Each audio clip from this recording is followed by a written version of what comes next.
Assalamualaikum warahmatullahi wabarakatuh. Nama saya Monica Andriani dari Program Studi Akuntansi Universitas Ejah Yogyakarta. Pada kesempatan kali ini saya akan menyampaikan argumentasi materi terkait dengan tafsir ilmiah tentang pembusukan melalui pendekatan bayani, burhani, dan irfani. Terkait dengan materi ini tentunya terdapat dalam surah Az-Zumar ayat 21 yang berbunyi A'udzubillahi minasyaitonirrajim. Bismillahirrahmanirrahim. Alam taro annallaha anzala minas sama'i ma'an fasalakahu yanabi'a fil ardi thumma yukhriju bihi zar'an mukhtalifan alwanuhu thumma yahiju fatarahu musfaran thumma yaj'aluhu hutama inna fi dzalika ladzikra liulil albab, yang artinya, apakah engkau tidak memperhatikan bahwa Allah menurunkan air dari langit, lalu diaturnya menjadi sumber-sumber air di bumi. Kemudian dengan air itu ditumbuhkannya tanaman-tanaman yang bermacam-macam warnanya. Kemudian menjadi kering, lalu engkau melihatnya kekuning-kuningan, kemudian dijadikannya hancur berderai-derai. Sungguh, pada yang demikian itu terdapat pelajaran bagi orang-orang yang mempunyai akal sehat. Dalam ayat tersebut, Allah mengisyaratkan kepada kita untuk memperhatikan proses pembusukan dengan akal sehat.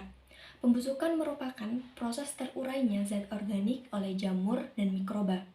Buah-buahan, makanan, hewan mati, dan tubuh manusia semua akan mengalami proses pembusukan.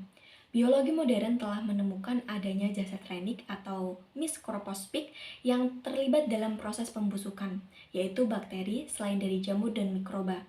Dalam proses pembusukan banyak jenis bakteri yang terlibat. Misalnya kita melihat proses pembusukan pada buah. Pembusukan pada buah atau sayuran terjadi ketika keduanya telah dipetik dari pohonnya atau dicabut dari tanah. Diketahui 90% kandungan buah dan sayuran terdiri dari air. Jadi jika kita cabut dari pohonnya, maka telah memutus aliran air yang menjadi sumber asupan utama buah dan sayuran. Karena itu pula buah dan sayuran akan menjadi kering, lembek, lalu pada akhirnya akan menjadi busuk.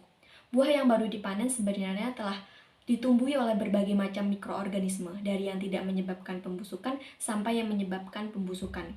Mikroorganisme pembusuk dapat tumbuh bila kondisinya memungkinkan, seperti adanya pelukaan, kondisi suhu dan kelembapan yang sesuai, dan sebagainya. Mikroorganisme pembusuk pada buah dan sayuran merupakan faktor pembatas utama di dalam memperpanjang masa simpan buah. Pembusukan pada buah-buahan umumnya sebagai akibat infeksi jamur, sedangkan pada sayur-sayuran lebih banyak diakibatkan oleh bakteri.